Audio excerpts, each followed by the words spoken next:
Hello everyone. आज के इस वीडियो लेक्चर में हम डिस्कस करेंगे मोस्ट प्रोबेबल डिस्ट्रीब्यूशन क्या होता है। तो सबसे पहले देखते हैं मोस्ट प्रोबेबल डिस्ट्रीब्यूशन क्या होता है और फिर इसके लिए हम क्या करेंगे, एक्सप्रेशन को डिराइव करेंगे। तो मोस्ट प्रोबेबल मैक्रो स्टेट ऐसी स्टेट होती है जिसमें क्या होती है, maximum number of micro state होती है। सो हमने यहाँ पे क्या लिख रहा है, most probable macro state will be the one with the maximum number of micro state.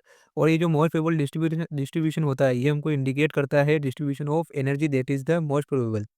तो अभी तक हमने क्या डिस्कस किया था, पहले थर्मोडायनामिक प्रोबेबिलिटी के अंदर हमने वहाँ पे एक एक्सप्रेशन को डिराइव किया था जो था हमारे पास में W यानी कि thermodynamic probability equal to N factorial upon N factorial multiply हमारे पास में आया था पाई आई 1 2 लेकर के g i raise to the power n i upon में एन आई का फैक्टोरियल। ठीक है।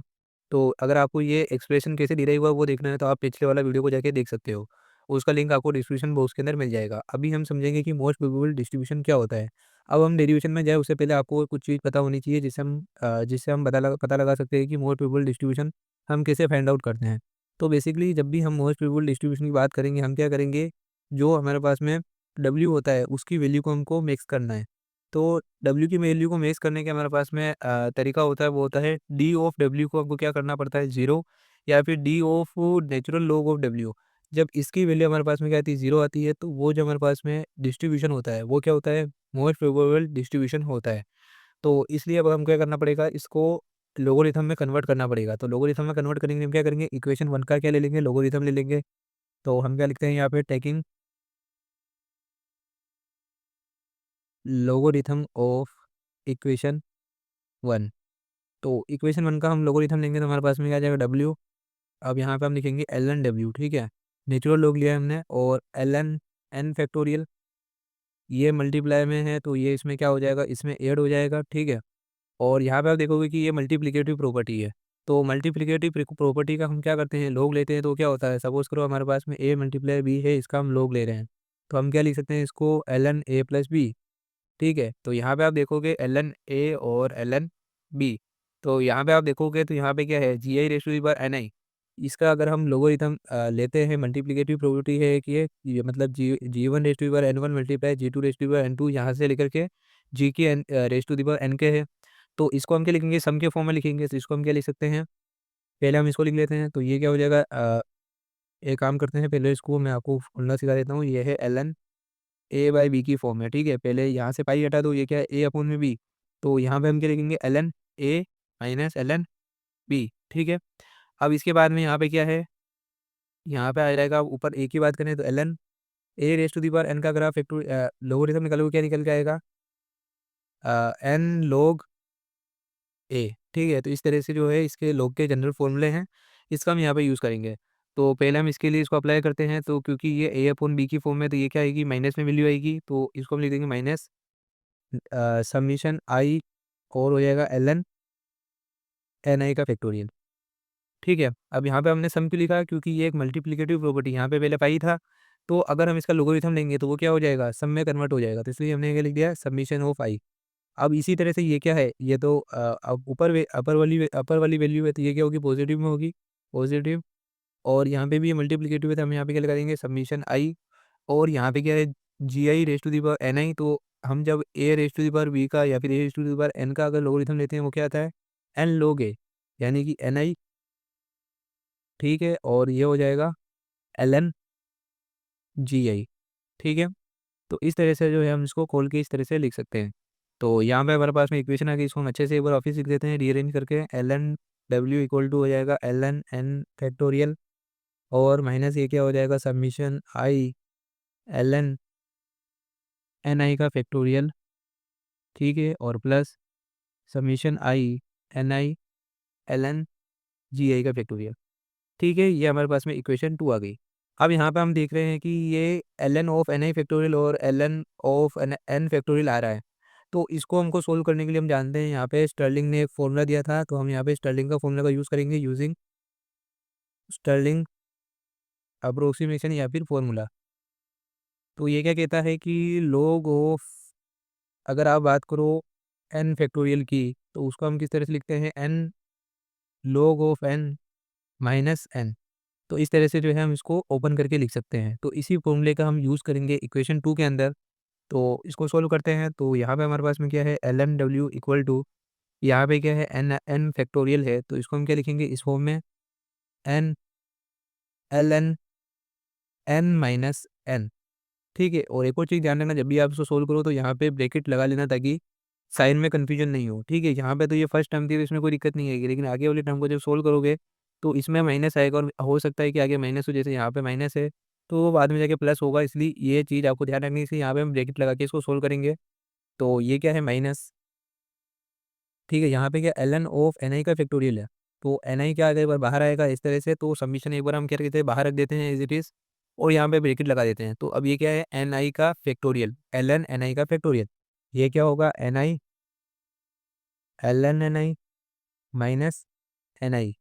ठीक है, तो अब ये देखो, अब यहाँ पे अगर हम यहाँ पे इसको ब्रैकेट लगा के सोल्व नहीं करते तो ये माइनस की हमारे पास में दिक्कत हो सकती थी, तो इस तरह से हम इसको लिख देंगे। अब इसके बाद हमारे पास में क्या है, plus summation of I N I L N G I, ये एज इट इज़ रहेगा क्योंकि इसमें कुछ भी फैक्टोरियल नहीं आ रहा है।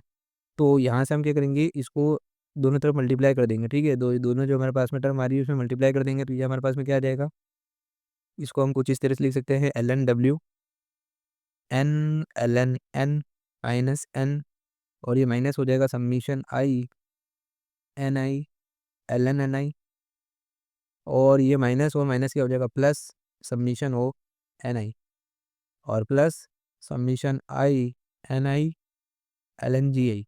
तो यहाँ पे आप देखोगे कि ये समीशन एन आई है, आई आई से लेकर के आई इक्वल टू 1 से लेकर के के तक, तो उसको हम क्या लिखते हैं, टोटल नंबर ऑफ मॉलिक्यूल यानी कि एन। यहाँ पे प्लस एन आ रहा है, यहाँ पे माइनस एन आ रहा है, तो ये दोनों एक दूसरे क्या हो जाएंगे, कैंसिल हो जाएंगे। ये हमने फर्स्ट वीडियो में डिस्कस किया था कि जो समीशन ऑफ एन आई यानी कि एन1 प्लस एन2 प्लस एन3 से लेकर के एन के तक अगर आप सम करोगे मॉलिक्यूल का, तो टोटल नंबर ऑफ मॉलिक्यूल निकल के आएंगे, जिसको हम कैपिटल एन से रिप्रेजेंट करते हैं, कि ये दोनों आपस में कैंसिल हो जाएंगे। तो हमारे पास में क्या बचेगा, L N W will be equal to N L N N और minus summation of I N I L N N I. आप चाहो तो इसको पूरा लिख सकते हो, आई इक्वल टू 1 से लेकर के के तक, पर बार बार ये लिखना ना पड़े इसलिए मैं इसको समीशन आई एन आई लिख रहा हूँ। और यहाँ पे क्या हो जाएगा, plus summation I N I L N G I. ये इक्वेशन आ जाएगी हमारे पास में 3। अब हमको क्या करना है, क्योंकि हम जानते हैं कि जो हमारे पास में मोस्ट प्रोबेबल डिस्ट्रीब्यूशन के लिए हमको चाहिए differentiation of L N W का। ठीक है, तो हमको इक्वेशन 3 का क्या करना पड़ेगा, डिफरेंशिएट करना पड़ेगा। तो हम ये करेंगे डिफरेंशिएटिंग इक्वेशन 3। ठीक है, इसको हम डिफरेंशिएट करेंगे विथ रिस्पेक्ट टू, ठीक है, एन आई के रिस्पेक्ट में डिफरेंशिएट करेंगे। एंड इस समय हम क्या लेंगे, जो जी आई है, क्योंकि वो डिजेनरेसी वो क्या होती है, कॉन्स्टेंट होती है, तो एंड एट कॉन्स्टेंट जी आई। ठीक है, तो जब इसको हम डिफरेंशिएट करेंगे तो हम डी एल एन डब्ल्यू क्या लिख सकते हैं, D O L N W. ठीक है, और पहले हम क्या करें, इसके सामने इसका साइन लगा देते हैं केवल डिफरेंशिएशन का, एल एन एन। फिर हम इसको डिफरेंशिएट करेंगे, यहाँ पे भी हम डिफरेंशिएशन का साइन लगा देते हैं, समीशन डी है, summation of I N I L N N I. इसी तरह से प्लस यहाँ पे आ जाएगा डी, ये क्या हो जाएगा, summation I N N I L N G I.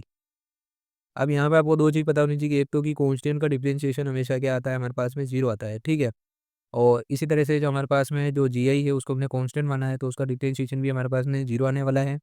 और जो एन आई जो है, टोटल नंबर मॉलिक्यूल हमेशा कांस्टेंट रहते हैं। ठीक है, तो इसलिए जो होगा ये भी हमारे पास में जीरो आएगा, तो इस टर्म को हम यहाँ पे कंसिडर नहीं करें, ये आएगी हमारे पास में जीरो। और इस टर्म की अगर हम बात करेंगे तो इसमें हमारे पास में दो टर्म है, ए और बी, इसको हम ए मल्टीप्लाई बी में लिख सकते हैं, तो D of A multiply B यानी कि ए, और डी ऑफ बी करेंगे plus B D of A करेंगे। ठीक है, तो इस तरह से हम इसको ओपन करेंगे। यहाँ पे भी ए और बी के टर्म में है, लेकिन यहाँ पे जो बी टर्म है वो क्या है, कॉन्स्टेंट है, तो जो हम सेकंड वाला करेंगे तो इसको क्या कर देंगे, जीरो कर देंगे। तो ये चीज़ यहाँ पे हम कर रहे हैं, तो ये क्या आएगा, minus summation of N I, और अब हम कर रहे हैं इसका differentiation D of L N N I. ठीक है, अब हम करते हैं इसका अपोजिट, यानी कि फर्स्ट टर्म का डिफरेंशिएशन और सेकंड को एज इट इज रखेंगे, एल एन एन आई और डी एन आई। ठीक है, इसी तरह से यहाँ पे हम करेंगे, तो प्लस एक बार हम करते हैं summation N I D of L N G I, जो कि कॉन्स्टेंट का डिफरेंशिएशन है, जीरो होगा, plus summation I L N G I और डी ऑफ एन आई। ठीक है। तो ये क्या हो जाएगा हमारे पास में 0। तो हमारे पास में डी एल एन डब्ल्यू की इक्वेशन क्या आ जाएगी, D of L N W will be equal to minus summation of I N I D L N N I, और ये हो जाएगा minus summation I L N N I और D N I, और यहाँ पे ये 0 हो गया है तो प्लस क्या आएगा, केवल plus L N G I और डी एन आई। अब यहाँ पे हमारे पास में क्या आ रहा है, यहाँ से आप देखो हमारे पास में आ रहा है summation differentiation of L N N I, और यहाँ पे हमारे पास में आ रहा है डिफरेंशिएशन एन आई। तो डिफरेंशिएशन और डी एन आई का तो कोई डिफरेंशिएशन नहीं होगा, लेकिन यहाँ पे जो है D of L N N आई, तो D of L N X को हम लिखते हैं 1 में एक्स डी एक्स, ठीक है। तो D of L N X को हम क्या लिखते हैं, 1 में एक्स डी एक्स। तो इसका यूज़ करके अगर हम इसको सोल्व करें तो हमारे पास में क्या आएगा, तो हमारे पास में आएगा D of L N W will be equal to क्या होगा, minus summation I N I, और ये क्या हो जाएगा 1 में N I D N I, ठीक है। यहाँ से ये इससे कैंसिल हो जाएगा, वन वन का जो हमारे पास में क्या आएगा, इसको इससे मल्टीप्लाई करेंगे तो डी एन आई आ जाएगा, ठीक है। और इसको जब हम सबमिशन करेंगे डी एन आई को, क्योंकि हम जानते हैं कि सबमिशन ऑफ एन आई जो होता है वो क्या होता है, कैपिटल एन के इक्वल होता है, तो उसका अगर आप डिफरेंशिएशन निकालोगे तो वो क्या आएगा, डी एन वो 0 आएगा। तो ये वैल्यू भी हमारे पास में क्या हो जाती है, 0 हो जाती है। इस तरह से अब हमारे पास में केवल ये 2 टर्म बचेगी, जिसको हम क्या लिख देते हैं, एज इट इज़ यहाँ पे लिख देते हैं। तो D of L N W will be equal to minus summation I L N N I और डी एन आई, और ये प्लस क्या हो जाएगा, summation I L N G I और डी एन आई, ठीक है। ये हमारे पास में टर्म 2 बचेगी। अब हमने बात की थी स्टार्टिंग में ही, मैंने आपको बताया था कि जो मैक्सिमम कंडीशन होती है, मैक्सिमा कंडीशन फॉर मैक्सिमा, यानी कि जब हमारे पास में क्या हो, डब्ल्यू मैक्स हो। सो ऐसी कंडीशन में क्या होता है, जो हमारे पास में D of L N W होता है उसकी वैल्यू जो होती है 0 होती है। तो इसका हम यूज़ करेंगे यहाँ पे, तो हमारे पास में क्या आ जाएगा, तो ये हो जाएगा 0 equal to minus of summation I L N N I और डी एन आई, और ये क्या हो जाएगा, प्लस में submission L N G I और डी एन आई। तो यहाँ पे जो है हमारे पास में क्या है, log ए माइनस log बी है। अगर हम इसको ए मान लेते हैं, इसको बी, तो इसको हम क्या लिख सकते हैं, इसको हम लिख सकते हैं 0 will be equal to summation of I L N G I upon में क्या हो जाएगा, एन आई, ठीक है, और डी एन आई। ये क्या लगाया हमने, log ए माइनस एल एन बी, जो कि क्या होता है एल एन ए अपॉन में बी, ठीक है। तो इस फॉर्मूले का हमने यूज़ किया है। तो ये हमारे पास में 0 आएगा, और ये इक्वेशन हमारे पास में क्या हो जाएगी, 4। अब यहाँ पे हम क्या करेंगे, लाग्रांज मल्टीप्लायर को इंक्लूड करेंगे। तो बेसिकली जो हम टोटल अगर हम इसमें निकालना चाहते हैं कि कितनी हमारे पास में डिस्ट्रीब्यूशन होगा, यानी कि जो मोस्ट प्रोबेबल डिस्ट्रीब्यूशन है, जब हम इसको निकालते हैं तो हम यहाँ पे यूज़ करते हैं 2 मल्टीप्लायर्स का, अल्फ़ा एंड बीटा। इसको हम कहते हैं लाग्रांज मल्टीप्लायर कहते हैं। तो इसको यूज़ करने के लिए हमें कुछ नहीं करना है। यहाँ पे हमने अभी ये डिस्कस किया था कि जो हमारे पास में एन होता है वो क्या होता है, सबमिशन ऑफ आई एन आई होता है, ठीक है। इसी तरह से टोटल एनर्जी होगी ई, वो क्या होगी, वो होगी सबमिशन ऑफ आई तो हर एक मॉलिक्यूल की एनर्जी, यानी कि एन आई और ई आई, ये होगी टोटल एनर्जी। तो इस तरह से अगर हम इसका डिफरेंशिएशन करते हैं तो वो क्या आता है, डी ऑफ एन, जो कि 0 होता है। तो D of submission N I वो भी क्या होगा, 0 होगा, यानी कि सबमिशन डी एन आई वो भी होगा 0। इसी तरह से हम यहाँ पे करें डी ऑफ ई, वो हमारे पास में क्या होता है, 0। तो इसको हम क्या लिख सकते हैं, D of summation I N I E I. तो ये ए मल्टीप्लाई बी है, तो डी ऑफ पहले क्या होगा, सबमिशन ऑफ एन, इसको हटा दो, यहाँ पे क्या हो जाएगा, N I submission N I और डी ऑफ ई आई, और प्लस में क्या होगा, summation I E I as it is रहेगा डी ऑफ एन आई। क्योंकि एनर्जी जो होती है सिस्टम की, पूरे सिस्टम की कांस्टेंट रहती है, तो इसका जो डिफरेंशिएशन होगा वो 0 हो जाएगा। तो हम इसकी वैल्यू को 0 के इक्वल मान सकते हैं, ठीक है। यहाँ पे अगर हम इसकी वैल्यू को पुट करेंगे, डी ऑफ ई की वैल्यू हमारे पास में क्या निकल के आती है, ये, और ये तो 0 हो गई। तो इस वैल्यू को अगर हम पुट करते हैं तो हमारे पास में आता है summation of E I D N I, वो हो जाएगा 0। तो ये इक्वेशन हम ए मान लेते हैं और ये इक्वेशन बी। तो लाग्रांज मल्टीप्लायर को बेसिकली हमको ए और बी में मल्टीप्लाई करके जो हमारे पास में ये फोर्थ इक्वेशन आई है, इसमें से हमको क्या करना पड़ता है, माइनस करना होता है, ठीक है। तो इस तरह से हमारे पास में क्या इक्वेशन आई है, ए और बी। तो हम क्या करेंगे, मल्टीप्लाई करेंगे इक्वेशन ए को अल्फ़ा से, एंड बी जो इक्वेशन है उसको बीटा से मल्टीप्लाई करेंगे। और ये जो हमारे पास वैल्यू आएगी उसको क्या करेंगे, माइनस कर देंगे, यानी कि सब्सट्रैक्ट कर देंगे फ्रॉम इक्वेशन फोर्थ। तो इस तरह से हमारे पास में क्या आ जाएगा, इस तरह से हमारे पास में आ जाएगी summation of I L N G I, ये फोर्थ इक्वेशन लिख रहा हूँ मैं, जी आई अपॉन में N I D N I. और यहाँ पे हमने इसको माइनस किया किसको, summation of alpha D N I, alpha को हम इक्वेशन ए से मल्टीप्लाई करें तो ये क्या आ जाएगा, summation I alpha D N I. इसी तरह से हम इक्वेशन बी को भी मल्टीप्लाई करेंगे बीटा से, तो ये क्या हो जाएगी, minus summation of I beta E I D N I. और ये जो है इसमें से हमने माइनस किया है तो ये इक्वल किसके, ज़ीरो के है, तो ये किसके इक्वल होगा, ज़ीरो। तो इस तरह से हम क्या लिख सकते हैं, इस तरह से हम लिख सकते हैं, अगर मैं यहाँ से कॉमन ले लूँ, यहाँ पे आपको दिख रहा होगा कि ये जो समीशन है, ठीक है, सम ऑफ जो हमारे पास में ये आ रहा है और इसके साथ में जो डी एन आई ये कॉमन है तीनों में।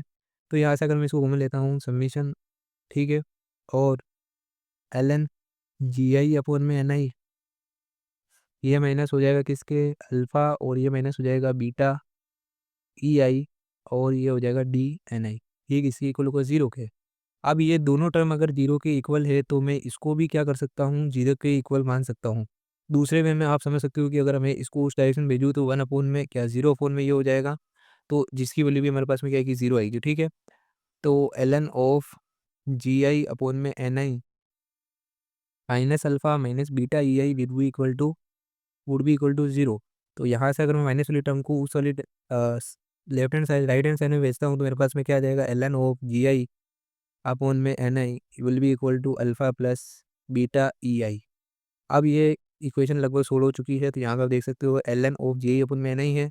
तो अगर मैं यहाँ से एन पी लॉग लेता हूँ तो वहाँ पे क्या आ जाएगा, ई एक्सपोनेंशियल आ जाएगा। तो मैं इसको क्या लिख सकता हूँ, जी आई अपॉन में N I will be equal to क्या होगा, E raise to the power alpha plus beta E I.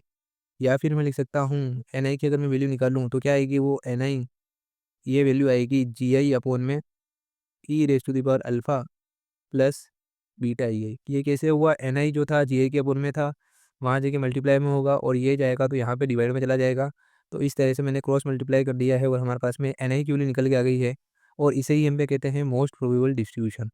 ये क्या है, मोस्ट प्रोबेबल डिस्ट्रीब्यूशन।